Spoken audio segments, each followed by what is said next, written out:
গল্পের শুরুতে আমরা একটি মেয়েকে দেখতে পাই যার নাম ইউরাজকে সেন পরিবারের বড় ছেলে মিস্টার জেচেনের সাথে বিয়ে হতে চলেছে। কিন্তু ইউ তো জানে না তার হবু বর দেখতে কেমন। তাছাড়া ইউ তো এই বিয়েটা করতেও চায় না। এর কারণ হলো মিস্টার জিচেনের সাথে তার যমজ বোন সিয়ার বিয়ে হওয়ার কথা ছিল, কিন্তু তার বোন বিয়ের আগে এখান থেকে সে পালিয়ে গেছে। তাছাড়া তাদের এই বিয়েটা ফ্যামিলি বিজনেসের জন্য হচ্ছে, তাই ইউকে বাধ্য হয়ে এই বিয়েটাও করতে হচ্ছে। আর এদিকে তো বরের আসতে অনেক দেরি হচ্ছে, যার কারণে ইউ সুযোগ পেয়ে পালানোর চেষ্টা করে। আর তখনই সেখানে একটি ছেলে আসে যার নাম জিচেন দেখে তার হবু বউ পালানোর চেষ্টা করছে। আর তখনই ইউ এসে তার ড্রাইভারকে ফেলে দিয়ে সে নিজে গাড়ি ড্রাইভ করে পালিয়ে যায়। কিন্তু ইউ যে গাড়িটা নিয়ে এসেছে সে কখনো লক্ষ্যই করেনি পেছনে কেউ বসা ছিল কিনা। আর তখনই হঠাৎ করে ইউ গাড়িতে ব্রেক মারে, আর সেই ব্রেক মারাতে জিচেন তো খুবই ব্যথা পায়, কিন্তু সে কোনো শব্দ করে না। আর ইউ মনে মনে ভাবে সে যে সেখান থেকে গাড়িটা নিয়ে এসেছে এর জন্য তাকে যদি চুরির অপবাদ দেওয়া হয় তাই তার উচিত হবে এই গাড়িটা পুলিশের কাছে দিয়ে দেওয়া। এরপর সে গাড়িটা আবারও স্টার্ট করে। আর তখনই সে পেছনে দেখতে পায় জিচেন বসা। আর এটা দেখে ইউ তো অনেক ভয় পেয়ে যায়, আবারও গাড়ি ব্রেক করে, যার কারণে জিচেন আরো জোরে ব্যথা পায়। এরপরে ইউ জিচেনের কাছে সরি বলে তার গাড়িটা চুরি করার জন্য। আর জিচেন তো এখানে তার মিথ্যা পরিচয় দেয় আর বলে তার নাম ওয়েন। এরপরে দেখা যায় জিচেন ইউকে জিজ্ঞাসা করে সে বিয়ে থেকে পালিয়েছে কেন। ইউ তখন বলে তার সিদ্ধান্ত ছাড়া তার বাবা মা একটি বৃদ্ধ লোকের সাথে তার বিয়ে ঠিক করেছে। এই কথা শুনে জিচেন তো অনেক রেগে যায়। আর একটু পরে সে বলে তুমি গাড়ি থেকে নেমে যাও, কিন্তু ততক্ষণে দেখা যায় ইউ তো গাড়ির ভেতরে ঘুমিয়েছিল। এরপরে জিচেন ইউকে তার বাসায় নিয়ে যায়। আর তখনই তার দাদু ফোন করে আর বলে যেই মেয়ে বিয়ে থেকে পালিয়ে গেছে সেই মেয়েকে তোমাকে আর দ্বিতীয়বার বিয়ে করতে হবে না। আর জিচেন তখন বলে দাদু আপনি চিন্তা করবেন না, সেই মেয়েটি আমার সাথেই আছে। আর এখানে আমরা জিচেনের ফেস দেখে বুঝতে পারি জিচেন প্রথম দেখাতেই ইউকে পছন্দ করে ফেলেছে। এরপরের সিনে আমরা দেখতে পাই ইউ যখন ঘুম থেকে উঠে তখন তার বাবাকে সে দেখতে পায় আর বলে আমি এখানে কেন। তখন তার বাবা বলে তুমি তো সেন বাড়ির মিস্টার ওয়েনের বাড়িতেই আছো। এই কথা শোনার পরে ইউ বুঝতে পারে ওই লোকটি হয়তো সেন বাড়ির কোনো মেম্বার হতে পারে। এরপরে ইউ সেখান থেকে পালানোর চেষ্টা করে, কিন্তু তার বাবা তাকে আটকায় আর বলে তুমি দয়া করে এখান থেকে যেও না, আর কয়েকটা দিন তুমি সিয়ার সাথে থাকো। সিয়াকে পেয়ে যাবার পরে তুমি এখান থেকে চলে যেও। আর তুমি জানো না আমাদের কোম্পানির সাথে এই কোম্পানির আমরা কত বড় ডিল করেছি, আর যদি এই বিয়েটা না হয় তাহলে আমাদের কোম্পানির অনেক বড় ক্ষতি হয়ে যাবে। তুমি আর কয়েকটা দিন সিয়ার সেজে নাটক করতে থাকো। এরপরে ইউর বাবা পেছন থেকে দরজা লাগিয়ে সেখান থেকে চলে যায়। আর ইউ তো জানালা দিয়ে লাফ দিয়ে আবারও জিচেনের গাড়িটা নিয়ে পালিয়ে যায়। আর এই সব কিছু তাদের বাড়ির একটি কাজের লোক দেখে আর দেখে জিচেনকে সাথে সাথে জানিয়ে দেয়। কিন্তু জিচেন তো মাথা ঘামায় না, সে ভালো করে জানে তার গাড়িতে ক্যাকার লাগানো আছে। এরপরে জিচেন সেই লোকেশন অনুযায়ী সেখানে যেতে শুরু করে। আর এইদিকে তো ইউ কার অ্যাক্সিডেন্ট করে ফেলে আর কারটা এখানে লক হয়ে যায়, তাই সে ভেতরে যেতে পারে না। আর হঠাৎই সেখানে বৃষ্টি চলে আসে, তাই সে কার্টুন দিয়ে নিজেকে আড়াল করে। আর তখনই সেখানে জিচেন চলে আসে। জিচেন তাকে গাড়িতে উঠিয়ে তার নিজের বাসায় নিয়ে যায়। এরপরে দেখা যায় ইউ ভাবতে থাকে কিভাবে এই বিয়েটা ভাঙা যায়। আর তখনই দেখা যায় রুমের লাইট অফ করে সেখানে জিচেন চলে আসে, যাতে করে ইউ তাকে না চিনতে পারে। জিচেন তার গলার ভয়েস চেঞ্জ করে ওয়েন হয়ে কথা বলে। ইউ বলে আমি এই বিয়েটা করতে চাই না, চলো আমরা এই বিয়েটা ভেঙে ফেলি। জিচেন তখন বলে কেন ভাঙবো, একটা কারণ তো বলবে। তখন ইউ তাকে বলে আসলে আমার বয়ফ্রেন্ড আছে, যার কারণে আমি বিয়ে থেকে পালিয়ে গিয়েছিলাম। জিচেন বলে তাহলে তুমি তোমার বয়ফ্রেন্ডের সাথে আমার দেখা করিয়ে দিও। এরপরে সে এখান থেকে চলে যায়।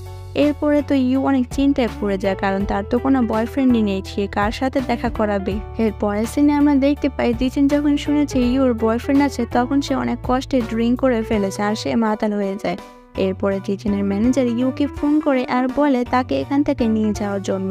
আর তখন ইউর মাথায় একটা প্ল্যান আসে। এরপরে সে সেই বারে গিয়ে জিচেনের সাথে কতগুলো ফটো তুলে নেয়, যাতে করে সেই ছবিগুলো সে ওয়েনকে দেখাতে পারে, যাতে করে তাদের বিয়েটা এখানেই ভেঙে যায়।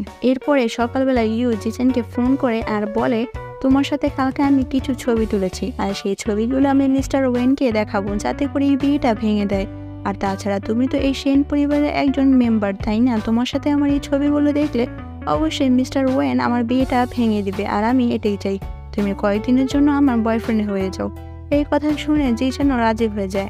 এর পরের সিনে আমরা দেখতে পাই ইউ জিচেনকে তার বয়ফ্রেন্ড বানিয়ে একটি পার্কে আসে মিস্টার ওয়েনের সাথে দেখা করার জন্য, কিন্তু সেখানে তো মিস্টার ওয়েন আসেই না। আর জিচেনকে তার সম্পর্কে জিজ্ঞাসা করে। জিচেন তখন বলে আমি মিস্টার ওয়েনের কোম্পানিতে চাকরি করি। এই কথা শুনে ইউ বলে তুমি দয়া করে আমার বয়ফ্রেন্ড হওয়ার নাটকটা ভালো করে করবে, যাতে করে মিস্টার ওয়েন আমার বিয়েটা ভেঙে দেয়। এই কথা শুনে জিচেন তাকে জড়িয়ে ধরে আর বলে আমি তো গার্লফ্রেন্ড বয়ফ্রেন্ড হওয়ার নাটক করব, তাই না? অনেক ভালো করেই করব।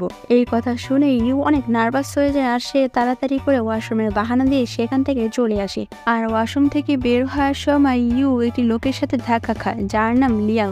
লিয়াং ইউকে সিয়া বলে ডাকে আর এই নাম শুনে ইউ মনে করে এইটাই হয়তো মিস্টার ওয়েন। আর লিয়াং তো ইউকে টেনে নিয়ে চলে যাচ্ছে আর এটা জিচেন দেখতে পায়। জিচেন তাদের পেছন পেছন ছুটে। এরপরে আমরা দেখতে পাই জিচেন লিয়াংকে ফোন করে আর তাদের কথাবার্তা শুনে আমরা বুঝতে পারি জিচেন আর লিয়াং হলো সৎ ভাই। আসলে জিচেনের বাবা লিয়ানের মায়ের সাথে অবৈধ সম্পর্কে লিপ্ত ছিল, যার কারণে জিচেনের দাদু লিয়াংকে অবৈধ সন্তান বলে কখনোই মেনে নেয়নি। আর এই কষ্টে লিয়ানের মা মারা যায় আর এর জন্য জিচেনের বাবা এ বাড়ি ছেড়ে চলে যায়। এরপরে আমরা দেখতে পাই লিয়াং ইউকে সিয়া ভেবে তার সাথে তার বাড়ি যেতে বলে, কিন্তু ইউ তো যেতে রাজি হয় না আর সে গাড়ি থেকে নেমে যায়। আর তখন সে পায়ে ব্যথা পায়, যার কারণে সে হাঁটতে পারছিল না। আর তখনই সেখানে জিচেন চলে আসে আর তাকে জড়িয়ে ধরে। এরপরের সিনে আমরা দেখি লিয়াং এর সাথে ইউর যমজ বোন সিয়াকে। আসলে তারা দুজনে একে অপরকে অনেক ভালোবাসে আর বিজনেসের ফয়দার জন্য জিচেনের দাদু জিচেনের সাথে সিয়ার বিয়ে দিতে চেয়েছিল। এর জন্য সিয়া বিয়ে থেকে পালিয়ে এসেছে আর মাঝখান থেকে বেচারা ইউ ফেসে গেছে। এরপরে আমরা দেখতে পাই ইউ সিজু নামে একটি ছেলের সাথে দেখা করে। আসলে ইউ আর সিজু হলো বেস্ট ফ্রেন্ড, তারা দুজনে একে অপরকে অনেক ভালো বন্ধু। আর তখনই সেখানে জিচেন চলে আসে তার কোম্পানির একটা মিটিং অ্যাটেন্ড করার জন্য। আর জিচেন তাদের দুজনকে দেখে অনেক জেলাস ফিল করতে থাকে। এর জন্য জিচেন ইউকে বলে তুমি না বলেছিলে তোমার কোনো বয়ফ্রেন্ড নেই, তাহলে এটাকে? ইউ তখন বলে আরে না, এটা আমার ফ্রেন্ড। জিচেন তখন বলে এটা তোমার কেমন ফ্রেন্ড? ইউ তখন বলে এটা আমার খুব ভালো ফ্রেন্ড। জিচেন তখন বলে খুব ভালো ফ্রেন্ড তো শুধুমাত্র একজন হতে পারে আর সেটা হলো বয়ফ্রেন্ড। এটা বলে সে তাকে কিস করে আর এই কিস করাতে ইউ তো অনেক রেগে যায়, সেখান থেকে চলে যায়। এরপরে আমরা দেখতে পাই সেদিন রাতে জিচেন মিস্টার ওয়েন সেজে আবার ইউর কাছে আসে, কিন্তু ইউ তো সেই একই কথা বলতে থাকে এই বিয়েটা ভাঙার জন্য। তাই জিচেন তাকে বলে এই বিয়েটা ভাঙার জন্য আমাকে 1 মিলিয়ন ওন দিতে হবে। এই কথা শুনে ইউ তাকে অনেক জোরাজুরি করে আর অনেক জোরাজুরি করার ফলে সে তাকে 1 লাখ ওন দেওয়ার জন্য রাজি হয়, কিন্তু এখানে তো ইউর কাছে 1 টাকাও ছিল না। এরপরে একদিন জিচেন তার ম্যানেজারের কাছ থেকে খবর পায় ইউ টাকা জমানোর জন্য একটি রেস্টুরেন্টে কাজ করছে। এরপরে সে ওই রেস্টুরেন্টে যায় আর তাকে এইভাবে কাজ করতে দেখে তার অনেক খারাপ লাগে। এরপরে জিচেন একদিন দেখতে পায় সেই রেস্টুরেন্টের একটি লোক ইউকে অনেক বিরক্ত করছে। এটা দেখে সে ইউকে টেনে নিয়ে আসে আর বলে তুমি এখানের কাজটা ছেড়ে দাও, তুমি আমাদের কোম্পানিতে কাজ করো। কিন্তু ইউ তাকে সাফা না করে এখান থেকে চলে যায়। এর পরের দিনে আমরা দেখতে পাই জিচেন অনেক অসুস্থ হয়ে পড়ে আর জিচেনের ম্যানেজার ইউকে গিয়ে এই কথাটি জানায়। এরপর থেকে ইউ জিচেনের অনেক কেয়ার করা শুরু করে আর এই কেয়ারিং এর মধ্যে তারা একে অপরে অনেক ক্লোজ হতে শুরু করে। এরপর থেকে ইউ সারাক্ষণই জিচেনের কথা শুধু ভেবেই যেত। এরপরের সিনে আমরা দেখতে পাই জিচেন অনেক কষ্টে ইউকে মানিয়ে নেয় তার কোম্পানিতে চাকরি করার জন্য।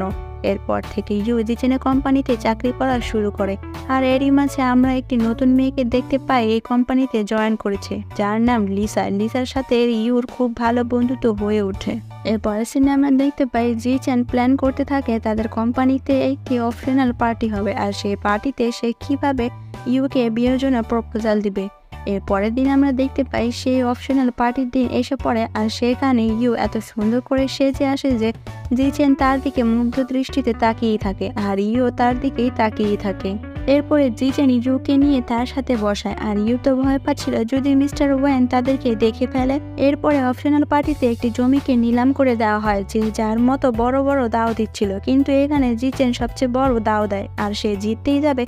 আর তখনই সেখানে জিয়াও নামে একটি মেয়ে আসে যে কিনা তিয়ান কোম্পানির সবচেয়ে বড় নতুন প্রেসিডেন্ট। আর জিয়া সেখানে জিচেনের চেয়ে সবচেয়ে বড় দাও লাগায়, যার কারণে জিচেনের কোম্পানি হেরে যায় আর জিয়ার কোম্পানি জিতে যায়। আর এখানে আমরা জানতে পারি জিউ হচ্ছে জিচেনের এক্স গার্লফ্রেন্ড। আর পার্টি শেষে এই কথাটি ইউ জেনে ফেলে, যার কারণে ইউর মনটা খুব খারাপ হয়ে যায় আর জিচেন তার ম্যানেজারকে বলে ইউকে এখান থেকে নিয়ে যেতে। এরপরে জিউ বলে আমি তোমাকে এখনো ভালোবাসি, আসো আমরা দুজনে এক হয়ে যাই। কিন্তু জিচেন বলে আমি সরি, আমার অলরেডি ফিয়ান্সে আছে, তাছাড়া তুমি তো নিজের স্বার্থের জন্য আমাকে ছেড়ে চলে গিয়েছিলে। এর অপর দিকে আমরা দেখতে পাই জিচেনের ম্যানেজার ইউকে একটি জায়গায় নিয়ে আসে আর ইউ সেখানে দেখে জিচেন তার জন্য অনেক সুন্দর করে একটি জায়গা ডেকোরেশন করেছে তাকে বিয়ের প্রপোজাল দেওয়ার জন্য। কিন্তু এখানে তো ইউর আগে থেকে মন খারাপ হয়ে রয়েছে যখন থেকে সে জিউর কথা শুনেছে। তার জন্য সে এত সুন্দর ডেকোরেশন দেখেও ইউ খুশি হয় না আর মন খারাপ করে এখান থেকে চলে যায়। এরপরে জিচেন যখন আসে তখন সে ইউকে দেখতে পায় না আর তার ম্যানেজার তাকে জানায় ইউ এখান থেকে মন খারাপ করে চলে গেছে। এরপরে আমরা দেখতে পাই ইউ বাসায় গিয়ে ঘুমিয়ে পড়ে। এর পরের সিনে আমরা দেখতে পাই ইউর অফিসে আসতে অনেক দেরি হয়ে যায়, যার কারণে জিচেনের দাদা ইউকে অনেক ঝাড়ি দেয়। এর জন্য ইউ রাগ করে তার মায়ের বাড়ি চলে যায়, কিন্তু জিচেন তার পেছন পেছন যায় কিন্তু সে তাকে আর খুঁজে পায় না। সেদিনের পর থেকে ইউ আর জিচেন একে অপরকে অনেক মিস করে। এরপরে আমরা দেখতে পাই ইউ জিচেনের জন্য খাবার বানায় আর সেই খাবারগুলো তার বান্ধবীকে দিয়ে পাঠিয়ে দেয়। সেই খাবারগুলো খেয়ে জিচেন বুঝে যায় এটা হয়তো ইউ তার জন্য বানিয়েছে। এরপরে সে তার বান্ধবীকে জিজ্ঞাসা করে কিন্তু সে না বলে, আসলে ইউ তাকে বলতে মানা করেছে। এরপরে জিচেন অসুস্থ হবার নাটক করে আর তাকে হসপিটালে ভর্তি করানো হয়। আর ইউর ফ্রেন্ড ইউকে ফোন করে এই খবরটি জানিয়ে দেয় আর ইউ সাথে সাথে হসপিটালে চলে আসে। ইউ যখন জিচেনের রুমে যায় তখন জিচেন তাকে টান দিয়ে তার কোলে তুলে নেয়। এরপরে জিচেন তাকে নিয়ে তার বাসায় চলে আসে। এরপর ইউ যখন আবারও পালাতে যাবে তখন জিচেন তার রুমের দরজা লাগিয়ে দেয়। এরপরে জিচেন ইউকে কিস করে আর ইউ তাকে কিস ব্যাক করে, কিন্তু একটু পরে ইউ জিচেনকে সরিয়ে দেয় আর জিচেন বলে আমি সত্যিই তোমাকে ভালোবাসি। কিন্তু ইউ বলে তুমি কি পাগল হয়ে গেছো, আমার অলরেডি ফিয়ান্সে আছে। এরপরে সে এখান থেকে চলে যায়। এরপরে আমরা দেখতে পাই সেদিন রাতে লাইট অফ করে আবারও জিচেন চলে আসে মিস্টার ওয়েন সেজে। আর সে তখন বলে আমি তোমার সাথে এই বিয়েটা ভাঙতে রাজি আছি, কিন্তু একটা শর্ত আছে, তোমাকে বলতে হবে তুমি কাকে ভালোবাসো, আমাকে ভালোবাসো নাকি ওই জিচেনকে ভালোবাসো। তখন ইউ তাকে বলে আমি জিচেনকে ভালোবাসি। এই কথা শুনে জিচেন মনে মনে অনেক খুশি হয় আর ইউ তখনই প্ল্যান করে একটি লাইট অন করে ফেলে আর সেই লাইটে ইউ জিচেনকে দেখে ফেলে আর জিচেন তো দৌড়ে পালাতে যাবে আর ইউ তাকে ধরে ফেলে। আর তখন ইউর মাথা অনেক গরম ছিল। ইউ তাকে বলে তুমি আমাকে ঠকিয়েছো, তুমি আমার কাছে কেন সত্যিটা বলনি। জিচেন তখন বলে আমি তোমাকে বলতে চেয়েছিলাম, তাছাড়া আমি চেয়েছি তুমি আমাকে আগে ভালোবাসো তারপরে আমরা বিয়ে করব। কিন্তু ইউ তো তার কোনো কথাই শোনে না, সে তখন ওইখান থেকে চলে যায়। এরপরে বেশ কয়েকটা দিন কেটে যায় আর আমরা দেখতে পাই ইউ আর জিচেন একসাথে। তখন জিচেন ইউর কাছে ক্ষমা চায় আর বলে তুমি আমাকে যেই শাস্তি দিবে আমি সেই শাস্তি মাথা পেতে নিব। এরপরে জিচেন ইউকে একটা নেকলেস গিফট করে আর সেই নেকলেসটা পেয়ে ইউ তো অনেক খুশি হয়ে যায় আর তার মনের যত রাগ ছিল সব গলে যায়। এরপরে আমরা দেখতে পাই ইউ অনেক সুন্দর করে সাজুগুজু করছে আর সে ঠিক করেছে সবকিছু সত্যিটা বলে দেবে আর জিচেনের কাছে তার ভালোবাসা প্রকাশ করবে। এরপরে ইউ যখন জিচেনের কাছে যায় তখন জিচেন তাকে বলে তুমি আমাকে ঠকিয়েছ, তুমি একটা মিথ্যাবাদী। আসলে জিচেন মনে করে লিয়াং আর ইউ তারা দুজন মিলে তাকে ঠকিয়েছে। আর তখনই সেখানে জিচেনের দাদু চলে আসে। জিচেনের দাদু তাকে বলে তুমি তো ভালোই নাটক করতে পারো, তোমার প্রেমের চালে আমার দুই নাতিকেই ফাঁসিয়েছ। কিন্তু সেখানে জিচেনের দাদু ছিল, যার কারণে ইউ সত্যিটা জিচেনকে বলতে পারছিল না আর জিচেনের দাদু রেগে সেখান থেকে চলে যায়। এরপরে বেশ কয়েকটা দিন কেটে যায়। এরপরে ইউ ঠিক করে সে একটি রেস্টুরেন্ট খুলবে। এরপরে সেই রেস্টুরেন্টের কাজও শুরু করে দেয়। এরপরে রেস্টুরেন্ট ওপেনিং এর দিন ইউ জিচেনকে ইনভাইট করে, কিন্তু সেখানে জিচেন আসে না। ইউ জানতে পারে জিচেন অ্যাব্রোডে চলে যাবে। এটা শুনে ইউ তো অনেক কান্না করে আর তখনই সেখানে জিচেন চলে আসে আর ইউ তাকে বলে আমি কি তোমার গার্লফ্রেন্ড হতে পারি। আর জিচেনের সাথে সাথে হ্যাঁ বলে দেয়। সে খুশি হয়ে ইউ জিচেনের কোলে উঠে যায়। এরপর এই খুশিতে সেদিন রাতে তারা সবাই মিলে ড্রিঙ্ক করে, কিন্তু ইউ আর ইউর বান্ধবী একটু বেশি ড্রিঙ্ক করে ফেলে। এরপরে দেখা যায় জিচেন ইউকে কোলে করে নিয়ে তার বাড়িতে যায়। এরপরে দেখা যায় ইউ তো অনেক মাতাল অবস্থা ছিল আর সে জিচেনের সাথে অনেক পাগলামি করতে থাকে আর সেই মাতাল অবস্থা জিচেনের সাথে সে এন্টিমেন্ট হয়ে যায়। এর পরের সিনে আমরা দেখতে পাই ইউ তার ফ্রেন্ডকে বলে বেশ কয়েকদিন ধরে তার শরীরটা অনেক খারাপ যাচ্ছে। এরপরে আমরা দেখতে পাই ইউ একটি কিট টেস্ট করে আর সেখানে সে বুঝতে পারে সে প্রেগনেন্ট। আর তখনই সেখানে জিচেন চলে আসে। জিচেন প্রেগনেন্ট কিটটা দেখে সে বুঝতে পারে ইউ প্রেগনেন্ট। এটা দেখেই জিচেন তো অনেক খুশি হয়ে যায়। এরপরে দেখা যায় জিচেন ইউকে নিয়ে তার দাদার কাছে যায় আর সে জানায় ইউ প্রেগনেন্ট। এই কথা শুনে জিচেনের দাদা অনেক খুশি হয়ে যায় আর তাদের দুজনকে মেনে নেয়। এরপরে আমরা দেখতে পাই ইউ যখন ঘুম থেকে উঠে তখন জিচেন তাকে বলে চলো আমরা কোর্ট ম্যারেজ করে নেই। এই কথা শুনে ইউ একটু আমতামতা হয়ে বলে বিয়ে করার জন্য আগে তো শপিং করতে হবে, তাহলে আগে আমরা শপিং করে আসি। কিন্তু জিচেন বলে তোমাকে শপিং করতে হবে না, বিয়ের জন্য আমরা দুজন একই রকম ড্রেস পরবো আর সেই ড্রেসটা আমি কিনে নিয়েছি। এরপরে তারা দুজনে সেখানে যায় বিয়ে করার জন্য, কিন্তু তখনই ইউ মনে করে বিয়ে করার আগে জিজেনকে তার সত্যিটা বলে দেওয়া উচিত। এরপরে জিজেনকে সে বলে যে তোমার সাথে আসলে আমার বোনের বিয়ে ঠিক হয়েছিল, আমার না, সে আমার যমজ বোন, ঠিক আমার মতোই দেখতে। আসলে সে বিয়ে থেকে পালিয়ে গেছে, তাই আমাদের আত্মসম্মান রক্ষা করার জন্য আমার বাবা আমাকে দিয়ে এইসব করিয়েছে। তুমি আমাকে ভুল বোঝো না আর আমাকে ক্ষমা করে দাও। এই কথা শুনে জিজেন তাকে বলে ইটস ওকে, তাছাড়া আমিও তো তোমার কাছে বৃদ্ধ বেটা হওয়ার নাটক করেছি। এরপরে তারা দুজনে একে অপরকে জড়িয়ে ধরে আর বলে কেউ কাউকে মিথ্যে কথা বলবে না। এরপরে সিনে আমরা দেখতে পাই ইউ আর জিজেনের বিয়ে হবে, তার জন্য অনেক সুন্দর করে প্রিপারেশন নেওয়া হচ্ছিল। আর এদিকে তো ইউ গাড়িতে করে সেখানেই যাচ্ছিল। আর তখনই সেখানে সিয়া ফোন করে তাকে আর বলে এই শেষবারের মতো তুমি আমাকে সাহায্য করো, আর তুমি জিজেনকে কিছু না বলে গ্রামের বাড়ি চলে যাও। এরপরে ইউ কিছু বুঝতে না পেরে সে জিজেনকে কিছু না বলে সে গ্রামের বাড়ি চলে যায়। আর এদিকে তো জিজেনের দাদা সব সত্যিটা জেনে যায়। জিজেনের সাথে সিয়া না, বরং ইউ আছে। ইউ আর সিয়া তারা দুই যমজ বোন। এরপরে সিনে আমরা দেখতে পাই সিয়া জিজেনের সাথে দেখা করতে আসে, আর জিজেন প্রথম দেখাতেই বুঝে যায় এটা ইউ না, এটা হচ্ছে সিয়া, তার যমজ বোন। তার যমজ বোন সিয়া তাকে বলে আমি ইউকে বাঁচানোর জন্য তাকে গ্রামের বাড়ি পাঠিয়ে দিয়েছি, আর আমি তার জায়গায় আজকে এখানে এসেছি। আর তখনই সেখানে জিজেনের দাদা চলে আসে। জিজেনের দাদা বলে তুমি তো ভালোই নাটক করতে পারো, আমার দুই নাতিকে দুই বোন মিলে ফাঁসিয়েছো, আর তাছাড়া তুমি তো বিয়ের সাথে সাথে আমাদের কন্ট্রাক্টেও ফ্লড করেছো। তোমাকে আমি চাইলে ফ্লডের দায়ে পুলিশের কাছে ধরিয়ে দিতে পারি, তুমি যদি তা না চাও তাহলে তুমি জিজেনের জীবন থেকে অনেক দূরে চলে যাবে। এরপরে সিনে আমরা দেখতে পাই জিজেন ইউর সাথে দেখা করার জন্য তাদের গ্রামের বাড়ি যায়।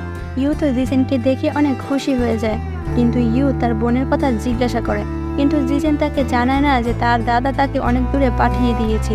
সে এই বিষয়ে তাকে কিছুই বলে না। এরপরে তারা দুজন মিলে একটু ঘোরাফেরা করে, আর তখন আমরা দেখতে পাই জিজেন একটা আংটি বের করে ইউকে বিয়ের প্রপোজাল দেয়, আর ইউ তো সাথে সাথে হ্যাঁ বলে দেয়। এরপরে তারা দুজনে একে অপরকে জড়িয়ে ধরে।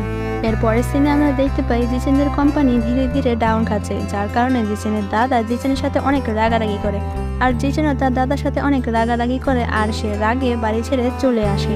এরপরে আমরা দেখতে পাই জিজেনের দাদা অনেক অসুস্থ আর সে হসপিটালে ভর্তি আছে। আর সেই সাথে আমরা লিয়াওকে দেখতে পাই, কারণ লিয়াও তার দাদার সাথে অনেক রাগারাগি করেছিল, কারণ তার মাকে আর তাকে অবৈধ সন্তান বলে কখনোই তার দাদা তাদেরকে মেনে নেয়নি।